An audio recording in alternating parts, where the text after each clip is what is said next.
وانفعنا بما علمتنا وعلمنا ما ينفعنا ربي زدنا علما وفهما ويقينا صادقا برحمتك يا ارحم الراحمين. اما بعد، السلام عليكم ورحمة الله وبركاته. Waalaikumsalam warahmatullahi wabarakatuh. Alhamdulillah summa alhamdulillah, lakal hamdu ya Allah wa lakal hamdu ya Rabbana, Allahumma hada minka wa bika wa ilaika wa Allah la hawla wa la quwwata illa bika ya arhamar rahimin.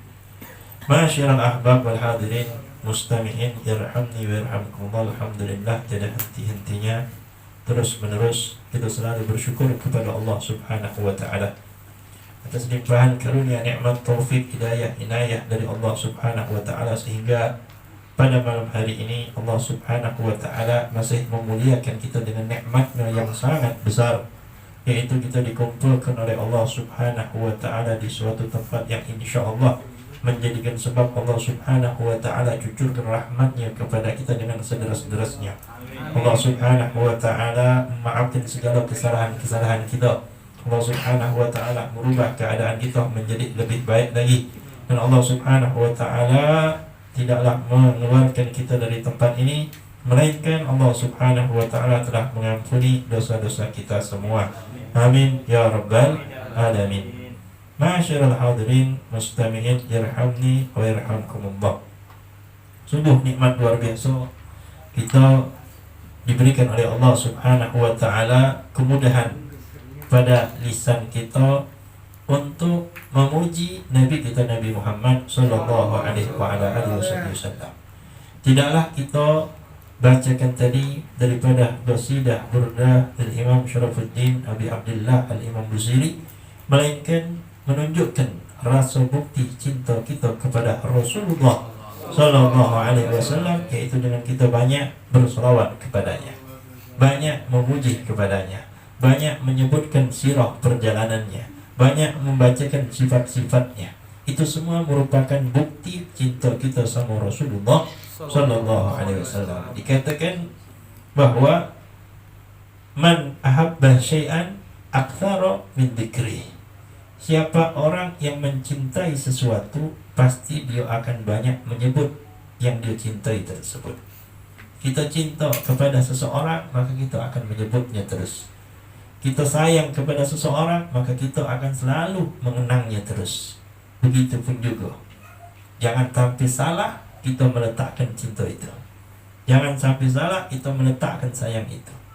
Tapi letakkanlah cinta dan sayang dan rindu itu kepada Nabi kita Nabi Muhammad sallallahu alaihi wa ala alihi wasallam, agar yang keluar dari lisan kita, agar yang muncul di benak rindu kita adalah untuk Nabi Muhammad sallallahu alaihi wasallam. Karena kecintaan kita sama Rasulullah sallallahu alaihi wasallam merupakan sumber keberuntungan untuk kita di dunia wal barzakh wal akhirah. Kecintaan kepada Rasulullah sallallahu alaihi wasallam merupakan sumber kesenangan kita di dunia wal barzakh wal mahsyar wal jannah. Tak akan disia-siakan oleh Allah kecintaan kita sama Rasulullah sallallahu alaihi wasallam. Jadi di antara tanda bukti cinta kita kepada Nabi Muhammad sallallahu alaihi wasallam adalah dengan kita banyak menyebutnya, dengan kita banyak berselawat kepadanya. Termasuklah apa yang kita bacakan tadi daripada qasidah burdah yang memiliki fadilah, memiliki kemuliaan, memiliki keutamaan yang sangat amat luar biasa. Siapa yang tidak kenal dengan Imam Syarafuddin Al-Imam Busiri yang mengarang daripada kitab burdah tersebut? Qasidah yang langsung beliau tulis, yang langsung beliau basahi pena beliau untuk memuji Rasulullah sallallahu alaihi wasallam dikala beliau dalam keadaan sakit, dikala beliau dalam keadaan lumpuh, tidak bisa bergerak. Maka terbesitlah di dalam benaknya ingin memuji Rasulullah sallallahu alaihi wasallam, ditulislah qasidah burdah. Sampai pada akhirnya beliau bermimpi bersama Rasulullah, bertemu dengan Rasulullah sallallahu alaihi wasallam, dan beliau tunjukkan tulisan qasidah burdah tersebut kepada Nabi Muhammad sallallahu alaihi wasallam. Kemudian Nabi perintahkan kepadanya untuk membaca qasidah tersebut. Subhanallah. Kemudian setelah itu dipuji oleh Rasulullah, kemudian Rasulullah menawarkan kepada Imam Busiri, apa yang kau inginkan dariku? Begitu nikmatnya, begitu luar biasanya, ditawarkan langsung oleh Rasulullah kepada Al-Imam Busiri di dalam mimpinya, apa yang kau inginkan. Maka apa permintaan Imam Busiri yang pertama kepada Rasulullah sallallahu alaihi wasallam? Wahai Rasulullah, yang pertama aku minta agar aku bisa selalu bersamamu sampai di surga. Agar aku bisa selalu bersamamu sampai di surga. Inilah permintaan orang-orang yang usyak, rindu, cinta, yang tenggelam dalam lautan mahabbah cinta kepada Nabi Muhammad sallallahu alaihi wasallam, sehingga tidak mau berpisah sama Rasulullah sallallahu alaihi wasallam. Yang kedua yang dipinta oleh Al-Imam Busiri, aku ingin agar penyakitku ini sembuh. Beliau dalam keadaan lumpuh tuh, muring kita bunda dalam keadaan lumpuh kaki dia, tidak bisa bergerak tubuh beliau. Beliau minta sama Rasulullah agar disembuhkan dari penyakitnya. Maka ditutuplah dengan yang namanya burdah, selendang, selimut. Daripada selimut ditutup, diusap dengan tangan mulianya Nabi Muhammad sallallahu alaihi wasallam di dalam mimpi tersebut. Ya, subhanallah, ketika beliau bangun dari tidur, beliau sehat walafiat. Hilang yang tadinya lumpuh berkat tangan mulia Nabi kita Nabi Muhammad sallallahu alaihi wasallam. Jadi ketika kita ingin dekat sama Nabi, ingin selalu bersama Nabi, ingin mendapatkan tempat di sisi Nabi Muhammad sallallahu alaihi wasallam, Rasulullah sallallahu alaihi wasallam sudah menunjukkan jalannya untuk kita. Rasulullah sallallahu alaihi wasallam telah memberikan kabar untuk kita. Apakah kita pengen dekat sama Nabi? Pengen pastilah, siapa yang tidak pengen? Tidak. Maka kata Rasulullah sallallahu alaihi wasallam, aqrabu minni manzilatan yaumal qiyamah aktsaru alayya shalah. Siapa orang yang paling dekat denganku nanti di hari kiamat? Siapa orang yang paling dekat denganku nanti di hari kiamat? Maka apa kata Nabi Muhammad sallallahu alaihi wasallam? Yang paling dekat denganku nanti di hari kiamat adalah yang paling banyak bersolawat kepada Rasulullah sallallahu alaihi wasallam. Jadi sudah jelas, Rasulullah itu cintanya sama kita luar biasa. Jalan cara untuk dekat sama Rasulullah pun sudah diberitahu oleh Nabi Muhammad sallallahu alaihi wasallam. Tinggal bagaimana kita, apakah mau atau tidak untuk dekat sama Rasulullah sallallahu alaihi wasallam. Maka temukanlah ketenangan, kenyamanan di dalam hati kita ketika kita mengenang Nabi Muhammad. Temukan kenikmatan, kemantapan, ketenangan, kenyamanan hati kita ketika kita menyebut nama Rasulullah sallallahu alaihi wasallam. Ma'asyiral hadirin wal hadirat, mustami'in, mustami'at, yarhamni wa yarhamkumullah. Sungguh demi Allah tidak akan merugi orang-orang yang di dalam hatinya ada cinta sama Rasulullah. Tidak akan merugi. Dia pasti akan banyak mendapatkan keberuntungan. Makanya jangan sampai hati kita terpisah dari Rasulullah. Baik, bagaimana caranya?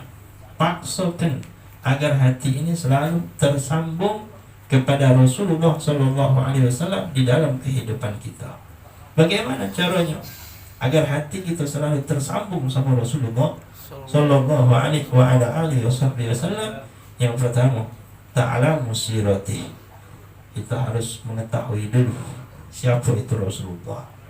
Bagaimana perjalanan Rasulullah, bagaimana perjuangan Rasulullah, bagaimana kehidupan Rasulullah, bagaimana ketawaduannya Rasulullah, bagaimana lemah lembutnya Rasulullah, bagaimana mujahadahnya Rasulullah sallallahu alaihi wasallam. Tidak, bagaimana kita bakal sayang kalau kita tak kenal? Tak kenal maka tak sayang. Ya, bahasa peribahasa apa itu? Tak kenal maka tak sayang. Kita tidak akan bisa tiba-tiba langsung sayang sama orang. Tidak akan bisa tiba-tiba langsung cinta kepada seseorang, tapi tidak dengan Rasulullah Sallallahu alaihi wa ala alihi wasallam. Siapapun yang melihat Rasulullah, siapapun yang memandang Rasulullah, dia pasti akan cinta sama Rasul Sallallahu alaihi wa ala alihi wasallam. Salah satu seseorang yang terlambat masuk Islam dari sahabat Rasulullah Sallallahu alaihi wasallam, Al-Fakir lupa namanya. Beliau hebat juga di dalam syair, hebat juga di dalam membuat kalimat-kalimat puji-pujian. Ini sahabat terlambat tapi masuk Islamnya. Sampai-sampai Rasulullah Sallallahu alaihi wasallam mengatakan bahwa Fulan bin Fulan, lupa Al-Fakir namanya, Fulan bin Fulan ini bahaya lisannya. Ya, bahaya lisannya sangat berbahaya. Kalau sudah berbicara sangat cepat memprovokasi seseorang, langsung terkenal. Sehingga Rasulullah Sallallahu alaihi wasallam mengatakan kepada sahabat yang lain, Fulan bin Fulan ini harus dieksekusi. Artinya apa? Harus dibunuh. Bahaya sebelum dia masuk Islam. Ini orang belum pernah berjumpa sama Nabi. Ini orang belum pernah bertemu sama Nabi. Ini orang belum pernah melihat muka Nabi. Tidak pernah bertemu sama Nabi. Tapi lisannya bukan main, bahaya, sangat bahaya. Sampai Rasulullah SAW mengatakan pada sahabat harus dieksekusi. Dicari oleh sahabat, di mana ini orang? Bersembunyi, tidak kelihatan. Subhanallah, akhirnya dapat dibawa di hadapan Rasulullah SAW. Ketika di hadapan Rasulullah, pertama kali melihat Rasulullah, pertama kali memandang Rasulullah, langsung memuji Nabi Muhammad dan syahadat di hadapan Rasulullah. Langsung masuk Islam di hadapan Rasulullah Sallallahu alaihi wasallam. Yang tadinya tidak pernah jenguk Nabi, yang tadinya tidak pernah melihat Nabi, tidak pernah ketemu Nabi, kalau mengeluarkan lisan ucapan itu muat syair, pujian-pujian atau mencaci Nabi itu nomor satu. Sampai bahaya lisannya, sampai Rasulullah ya tidak harus mengatakan mengeksekusi, bunuh kalau bertemu sama si Fulan bin Fulan ini. Tapi ketika di hadapan Rasulullah, dengan sendirinya lisan dia, kemampuannya, ilmunya memuji Nabi Muhammad Sallallahu alaihi wa ala alihi wasallam. Nah, apakah kita yang sudah berusaha belajar, memahami, mendalami sejarah Rasulullah, bertambahkah cinta kita sama Nabi? Tertanamkah semangat kita untuk menghidupkan sunnah Nabi? Hidupkan sunnah Nabi yang kedua, maka akan timbul benih-benih cinta kepada Rasulullah Sallallahu alaihi wasallam. Sudah berulang kali kita sampaikan di sini, berulang kali kita ingat, awalilah menghidupkan sunnah dari sunnah-sunnah yang kecil, dari sunnah-sunnah kebiasaan kita dalam sehari-hari. Masuk keluar kamar mandi, kaki kanan, kaki kiri. Makan dengan tangan kanan dalam keadaan duduk, makan dan minum dengan tangan kanan dalam keadaan duduk. Masuk keluar rumah, kaki kanan, kaki kiri, baca doa, nak tidur baca doa. Di dalam keseharian kita, itu semua tidak lepas kehidupan kita. Dari semenjak kita buka kedua mata kita bangun tidur sampai nak kita menjamkan lagi nak tidur, tidak lepas dari sunnah Nabi Muhammad, tidak lepas daripada sunnah Nabi Muhammad Sallallahu alaihi wa ala alihi wasallam. Menghidupkan sunnah itulah bukti cinta kita juga sama Nabi. Man ahya sunnati faqad ahabbani. Siapa orang yang cinta sama aku, maka sungguh dia mencintai aku. Siapa yang menghidupkan sunnahku, kata Rasulullah, maka dia cinta sama aku. Berarti kalau kita tidak memperhatikan sunnah Nabi, berarti bohong kalau kita ngomong cinta sama Nabi. Mafhum kalam, mafhum daripada ucapan hadis Nabi, man ahya sunnati faqad ahabbani. Siapa yang menghidupkan sunnahku, sungguh dia mencintai aku. Berarti kalau kita meninggalkan sunnah Nabi, berarti kita tidak cinta sama Nabi. Wa man ahabbani, siapa yang cinta sama aku, apa kata Rasulullah? Kana ma'i fil jannah. Orang itu bakal sama aku di surga. Siapapun itu, kata Nabi. Nabi tidak menunjuk tahu perorangan, sebulan, atau ciri-cirinya segini begini. Tidak, pokoknya siapa yang cinta sama aku, ngidupkan sunnah aku, sama aku di surga. Siapapun itu orangnya.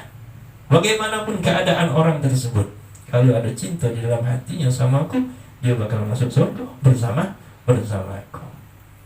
Walaupun itu hal maksiat, walaupun itu jauh dari Allah, walaupun itu banyak keburukan yang dilakukan, tapi kalau di hatinya ada cinta sama Rasulullah Sallallahu Alaihi Wasallam, cinta itulah yang akan menjadikan dia baik. Cinta itu sama Nabi yang akan merubah keadaannya jadi lebih baik sampai dia mendapatkan taufik dari Allah, istiqomah dalam kebaikan. Kala tidak akan rugi orang yang cinta sama Rasulullah Sallallahu Alaihi Wasallam. Ma'asyiral hadirin mustami'in yarhamni wa yarhamkumullah, sebagai nasihat pada malam hari ini untuk kita galau-galau dan juga sebagai penutupan, betapa pentingnya perhatian kita balik lagi kewajiban kita sebagai seorang muslim, yaitu tentang masalah sholat. Sama-sama kita mengetahui bahwa rukun Islam ada berapa? Rukun Islam ada 5. Yang pertama adalah syahadat. Yang kedua salat. Yang ketiga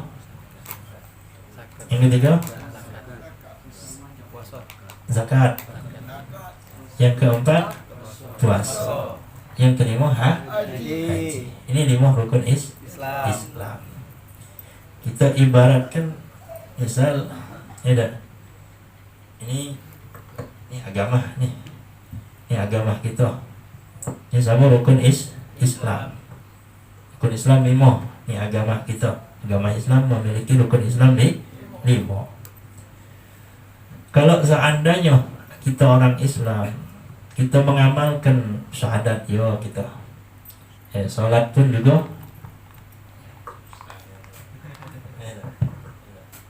misalnya agama rukun Islam 5, kita syahadat sudah, kita sholat sudah, puasa sudah, zakat pun juga sudah, haji pun juga sudah, maka akan menjadi kuat nih agama Islam. Ibaratkan ini agama Islam nih, Islam memiliki 5 rukun, 5 ini kita jalani semua, maka akan menjadi kuat, akan menjadi kokoh, akan menjadi berdiri tegak. Tapi ketika seorang muslim misalnya dia tidak mampu pergi haji, karena haji diwajibkan bagi yang mampu kan, maka dia tetap dikatakan muslim, tetap berdiri tegak nih. Pas dia tidak mampu melakukan ibadah haji nih, tidak mampu, dia tetap dia muslim karena haji bagi yang mampu. Terus dia tidak berpuasa di bulan Ramadan, mungkin karena sebab dia sakit, atau dia lagi musafir, pergian jauh, juga tidak wajib untuk puasa. Lepas dia 2, berarti dia tetap dianggap muslim, masih tetap dianggap muslim. Tapi ketika dia tidak mengeluarkan zakat, tidak apa-apa, karena yang mengeluarkan wajib zakat kecuali ada orang-orang yang mampu, ketika hartanya sudah mencapai nisab dan lain sebagainya, masih tetap dianggap muslim. Tapi ketika seorang itu melepaskan salat, apa yang terjadi? Tidak kuat jadi agama Islam, bisa jadi campak, bisa jadi jatuh, dia tidak kuat, katik pegangan lagi dia. Haji tidak, zakat tidak, puasa tidak, salat tidak, berpegang dengan syahadat, maka lama-lama syahadat pun bakal lepas. Artinya apa? Begitu bahayanya seseorang meninggalkan sholat. Itulah kata Rasulullah Sallallahu Alaihi Wasallam, dia mengatakan, man taraka sholat muta'ammidan faqad kafar. Siapa orang yang meninggalkan sholat secara sengaja, bisa dihukumkan orang tersebut kafir. Apakah ada hadis Rasul mengatakan siapa yang meninggalkan haji kafir? Tidak. Meninggalkan puasa kafir? Tidak. Meninggalkan zakat kafir? Tidak. Tapi ketika meninggalkan sholat, Rasul mengatakan kafir. Karena penguat as-salatu imaddud din. Sholat merupakan tiang agama. Faman agama faqad agamatin. Siapa yang mendirikan salat, sungguh dia mengokohkan ini agama. Kuat dia walaupun cuma 2 syahadat sama salat pegangan dia. Kuat tapi baca dipegang. Tapi kalau dah ganti, nyampak agama. Faman tarakaha, siapa orang yang meninggalkan salat, kata Rasulullah sallallahu alaihi wasallam, faqad hadaman din. Sungguh dia telah menghancurkan agama. Hakada ya ikhwani, la tarku salat, jangan tinggalkan salat. Sesibuk apapun kita, secapek apapun kita, seletih apapun kita, sepadat apapun garian kita, sesempit-sempitnya, wajib tetap untuk kita salat. InsyaAllah dengan kita perhatian salat, Allah perbaiki hidup kita, Allah perbaiki keadaan kita, Allah permudah urusan kita. Sampai dikatakan aslih ma bainaka Allah, aslih ma bainaka wa bainaka Allah. Perbaikilah hubunganmu dengan Allah. Perbaikilah hubunganmu sama Allah. Nggak usah repot-repot gitu. Perbaiki hubungan kita sama Allah subhanahu wa ta'ala, maka Allah akan perbaiki segala hidup kita. Hubungan kita sama keluarga, hubungan kita sama masyarakat, hubungan kita sama teman, semua akan diperbaiki oleh Allah. Asalkan hubungan kita sama Allah baik, hubungan sama Allah bagus. Maksudnya apa? Ya perhatian kita sama hukum Allah, perhatian kita sama perintah Allah, perhatian kita sama larangan Allah subhanahu wa ta'ala. Fasbiru wasabiru warabitu, bersabarlah. Di dalam kita menjalankan ketaatan kepada Allah, dan bersabarlah kita di dalam menjauhi apa yang dilarang oleh Allah subhanahu wa ta'ala. Sama Arabnya sebagaimana sudah kita ketahui, sabar banyak macamnya. Sabar dalam menjalankan perintah Allah, sabar ketika mendapatkan musibah, ujian, cobaan. Sabar juga ketika kita meninggalkan, menjauhkan diri kita dari hal-hal yang dilarang oleh Allah. Dari 3 sabar ini, yang paling berat apa? As-sabar ala tarkil ma'asi.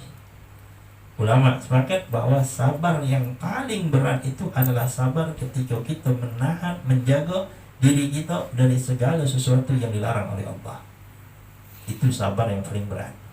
Bukan sabar ketika menjalankan ibadah, bukan sabar ketika menjalankan ketaatan, tapi sabar yang paling berat adalah ketika kita menahan, menjaga diri kita dari sesuatu yang dilarang oleh Allah. Yang terkadang kita sudah tahu ini tidak boleh, ini haram, ini dosa, ini tidak bagus, ini dilarang, tapi kadang kita masih melakukannya, masih terjatuh di situ. Jadi sabar. Isbiru wasabiru warabitu. Sabarlah, berkuat hubunganmu sama Allah, Allah akan berikan kepada kita yang terbaik. Minal aidin wal faizin.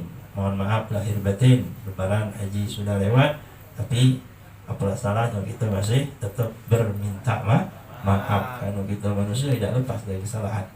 Zahiran wa batin, dan sirran wa alani niyah, baik secara zahir maupun batin, sembunyi-sembunyi ataupun tersembunyi, mohon dibukakan pintu maaf.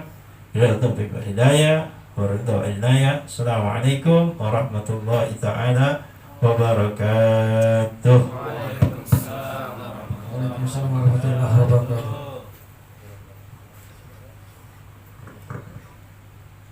Baca kasidah